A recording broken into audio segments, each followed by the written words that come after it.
So we're looking at Mark 5, starting with verse 1. The early chapters of Mark give us a series of stories that demonstrate Jesus' authority. Um, and then Jesus goes into the wilderness, and his first act after he's in the wilderness is to cast out a demon. That's still in chapter 1. And we learn the basic elements, the how to of an exorcism. So, like, first, it's an encounter between the exorcist and the victim, and then the exorcist takes action, and then the demon leaves. So, in today's lesson, we're going to learn more about um, what happens. Well, we're going to learn more about Jesus' authority over demons. And this same story is found in Luke 8 and in Matthew 8. So it's in 3 of the 4 gospels. So starting with verse 1, Jesus is visiting a community on the other side of the Sea of Galilee. And as you saw on the map in the lesson, you can see where that's located. These were most likely not Jews. How do we know that? Jews don't eat pigs, and they had a herd of pigs, so very unlikely that they were Jews. So Jesus steps off the boat, and he's immediately confronted by this guy with an evil spirit. Um, and, this is something, and we talk about it a little in the lesson, that it's kind of hard for us to grasp this whole idea of an unclean spirit. It's a little bit troubling, a little bit disturbing. Our teacher points out that a lot of times the word is translated as evil in the Bible, but a better word might be unclean. The Greek word is akathartos, akathartos, akathartos. And our teacher says unclean is a better translation for this, because evil has moral. I mean, when we hear the word evil, it implies like a moral wrongness that doesn't fit as well with what the Bible is saying. Unclean kind of means not fit for worship. It might mean it's somebody that's harming themselves. Um, so then the evil lies in the fact that it's whatever's happening is keeping the person from worshiping the true God, and whatever's happening is causing harm to the person. Some people look at this story and they like to think of this as a mental illness. And that's really a very primitive understanding of the mind, to call a mental illness evil or even an unclean spirit. But other people understand demon possession like as a metaphor, like you would say that if somebody's an alcoholic, they're possessed by the demon drink. Well, no, they're an alcoholic, but we hear people talk about they're fighting with their inner demons. So there are lots of ways to look at it. However we come to understand demon possession, whether it's a mental illness or a metaphor or whatever, we have to read this passage as a first century person would read the passage. We have to put it in context, like we've talked about so many times, that is the only way to fully understand the Bible, is to ask ourselves how they understood demon possession at the time. So in Jesus' time, people saw demons as real spirits that could overwhelm people, and that they would make them unfit for worship and cause them to harm themselves or other people. So, we think of demons as like supernatural, and we think of spirits as supernatural. But in that time period, people didn't think about natural or supernatural. That just wasn't part of what they thought about. So the most important distinction to think about in this is we've got the creator and the created. Demons and spirits are part of creation. They are subject to God's authority. They are not part of the creator, except that they are part of creation.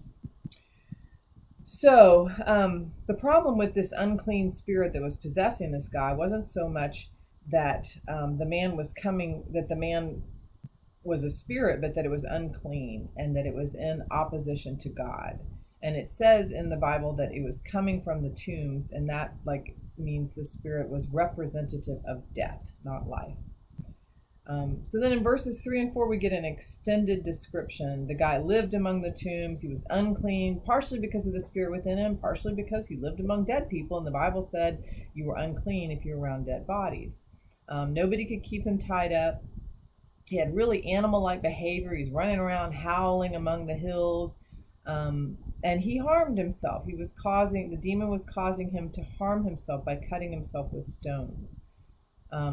And the guy or the demon sees Jesus from far away, runs up to him, and immediately bows down to him, almost like he's worshiping him.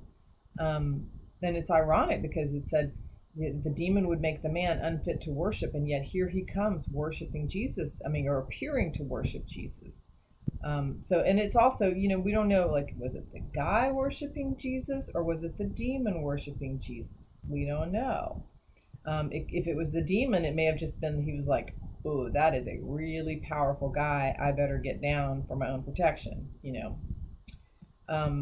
There are political overtones about this story because here Jesus comes into this Gentile territory and a legion, which means a whole ton, throws itself down in front of Jesus in subservience, basically saying God's kingly power has subdued or pushed down imperial dominion.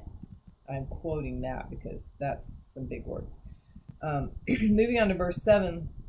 So the man cries out to Jesus for mercy, begs for Jesus not to torment him, which is ironic because he's been really tormenting that poor guy. Then the spirit resists Jesus, but eventually it has to obey. So Jesus asked the demon what its name is, and that's a way of controlling the demon. Now the spirit had already called Jesus by name. Maybe the spirit thought that by saying Jesus' name, he would have some control over him, but that didn't work out so well. So the unclean spirit says his name is Legion, and I always picture in this story what that would have looked like.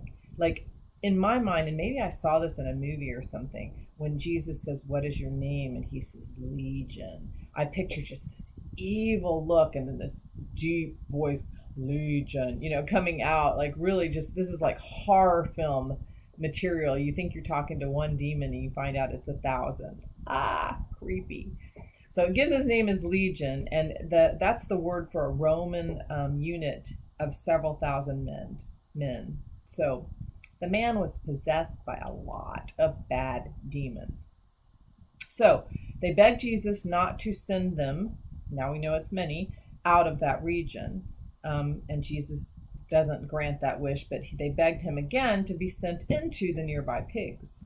And even the pigs can't handle the demonic possession, because they ran into the sea and drowned themselves. So, and then the poor men who tended the pigs, that's their livelihood, they were a little upset.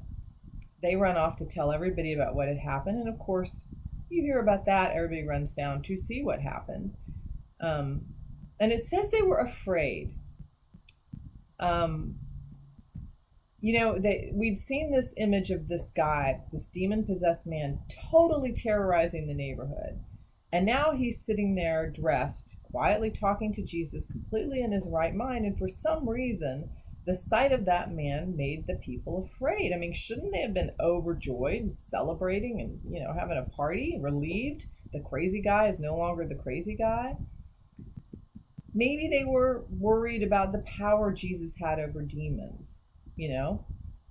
Maybe they were worried because they'd lost all their pigs and that was their source of revenue, and they were afraid that that could happen again.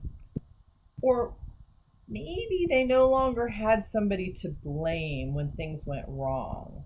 Like they couldn't blame the guy with the demon possession. Our teacher said this, I thought this was interesting. What if a religious authority had gone to Salem during the witch trials and declared all the accused to be innocent? The townspeople would have had to look for other causes of illness and conflicts among the neighbors. They would have had to accept that some of their young people were lying about life and death situations. So maybe they wanted to have somebody to blame, and they were kind of upset about that. But here's another way to understand it too. We've talked about this before in this class. That the Hebrew word for fear is the same word for awe and worship. So it may be that they just were in awe of what they saw. That it was reverence, not fear. So anyway, the people soon pleaded for Jesus to leave, so that kind of does suggest they were afraid of him, not in awe of him, and that maybe, power is scary, even when it's overcoming evil. Maybe it's just scary. Maybe they were just unwilling to have a source of power that might interfere with the way they wanted to live their lives. Sometimes I feel like that happens to us as Christians, that like when we're faced with the choice of like, I know I should be spending more time with God or in prayer or studying the Bible, that I'm afraid that it might interfere with the way I want to live my life. I don't know any Christian who hasn't experienced that. I've certainly experienced that. I still experience that. So Jesus prepared to leave. He didn't argue, prepared to leave. But the healed man now is coming up and begging to go with Jesus. He's so grateful. He's so thankful that he wants to stay with the man who healed him. Who can blame him? If you've ever had a really important healing with a doctor, like a doctor who's really helped you, you feel bonded to. I know I felt really bonded to the person who delivered Ren. I mean, you feel a sense of bonding to that. So Jesus said, nope, cannot come with me. But he said, yep, you can be a disciple. And he commissioned him to go and tell of his deliverance. And he was the first Gentile apostle. Isn't that crazy? We don't think about that. But he was there before Paul. And the guy did just as Jesus asked.